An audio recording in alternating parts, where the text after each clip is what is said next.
If I'm that average person on the street, I'm like, yo, literally last week, this lost like 30 or 40% of its value. So that's terrifying. So why would I be better off in that than, even a bond with a negative yield? At least like I'm bleeding to death more slowly than the 35% loss or whatever that I just took over the last week.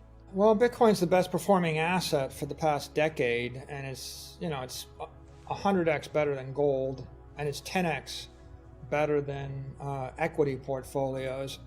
So the volatility is the price you pay for the performance that you get.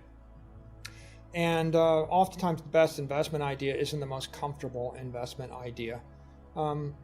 I think if I told you there's 100% certainty you're going to lose 7% of your money over the course of a year, you might think, well, I have a decade before I lose half of my money. I have time to think about it. That's the status quo when monetary inflation is 7%.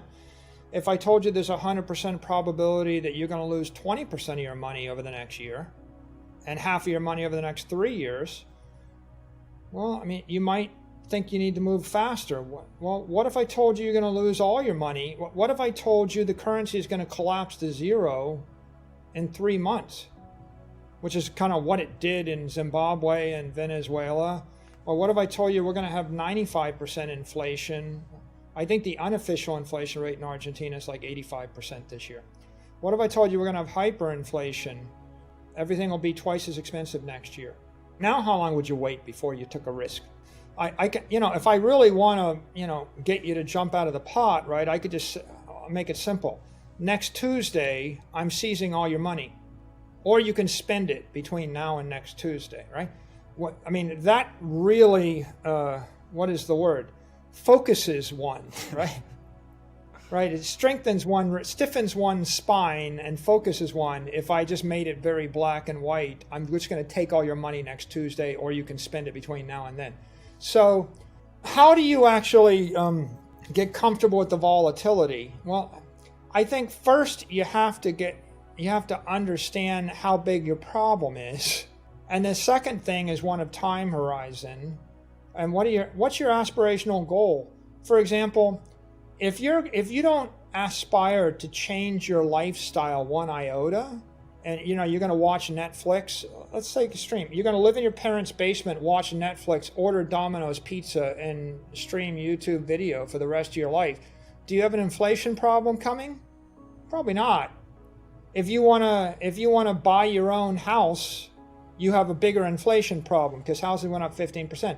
If you want to get married, buy a house, have 3 kids, and if you want to take expensive vacations and have a house on the lake, you have a big inflation problem. Guess what? Luxury homes on the lake went up in price a lot. Same with education. If I plan to send those kids to school, I'm really in trouble. Yeah, so it really comes down to what is your aspiration, and that determines your hurdle rate. What you want determines your inflation rate, and your inflation rate determines your hurdle rate, and that makes a difference.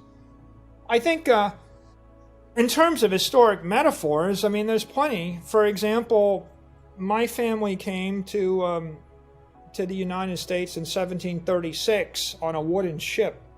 Okay, and if you want to go study those voyages, they spent 8 weeks. Have you ever tried?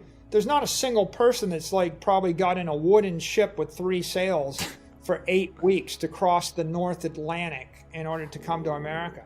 The mortality rate is 2 to 5% on that trip. Whoa. The mortality rate to go from Europe to the Far East is 35%. It's insane. Whoa. 1 out of 3 people that started the journey dies on the trip. Whoa.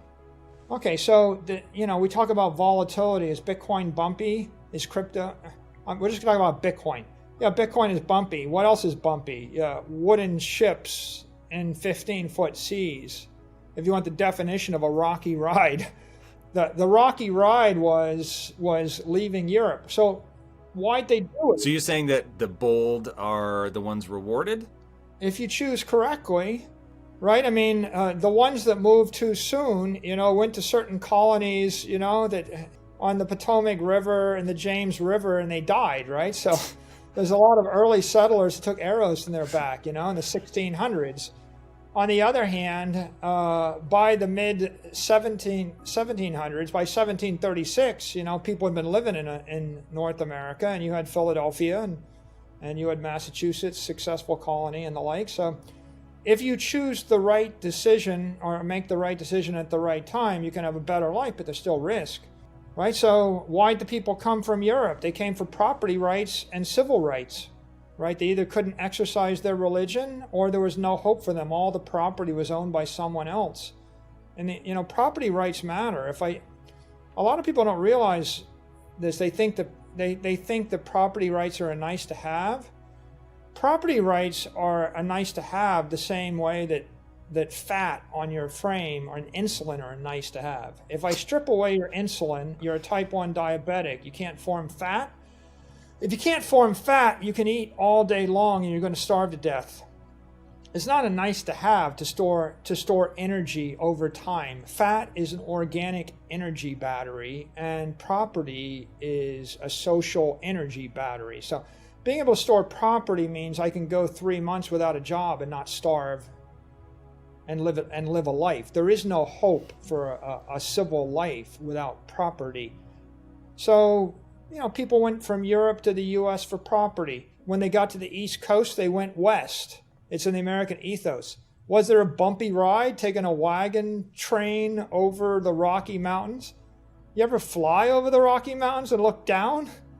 Before they had the railroad and before they had the highways, and then you ask, how did people actually cover the turf? It's like, yes, it was a bumpy ride.